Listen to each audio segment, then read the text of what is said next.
আসসালামু আলাইকুম, সবাই কেমন আছেন? আশা করি ভালো আছেন। তো আপনাদের দোয়ায় আমি ভালো আছি। এই তো আজকে হচ্ছে আমার আম্মু বকুল ফুলে বড়া বানাবে।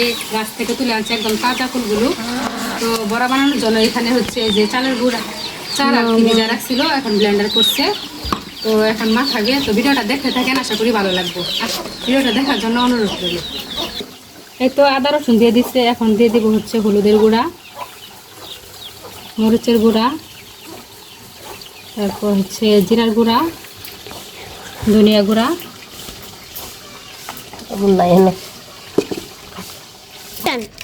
এই যে হাতের কাছে লবণটা আসলে না, ঘর থেকে নিয়ে আসছি যে লবণ।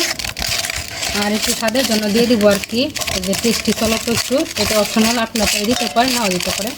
তো বাচ্চারা যেহেতু মজা করে খাবে সেই জন্য আর কি একটু দিলাম। এখন সুন্দর করে মাখিয়ে নিতেছে আমার আম্মু হাত দিয়ে।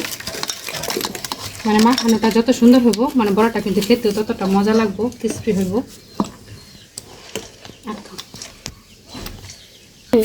এই তো মাখানো হয়ে গেছে, এখন এই যে ফুলগুলো দিয়ে দিতেছি। ফুলগুলো দিয়ে সুন্দর করে মাখিয়ে আবার সুন্দর করে একদম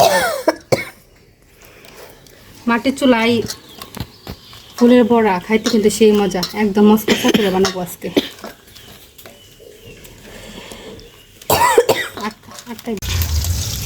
এই তো বড়াগুলো ভাজা হইতেছে, দেখেন আস্তে আস্তে জালে।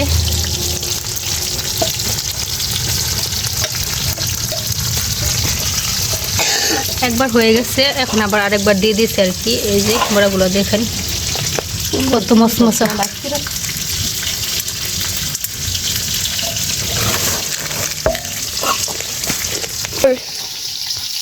এই তো আম্মু বড়া ভাজতেছে আর আমি বসে বসে খাইতেছি। অনেক মজা হয়েছে মশলা বড়াগুলো,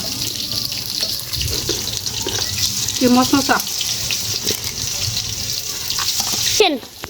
তো আপনারা এইভাবে বানায় খাইবেন, অনেক মজা হয় খেতে। আসলে বকুল ফুলের বড়া কিন্তু অনেক মজা। তো আজকের ভিডিওটাই পর্যন্তই। সবাই ভালো থাকবেন, সুস্থ থাকবেন। টাটা, আল্লাহ হাফেজ।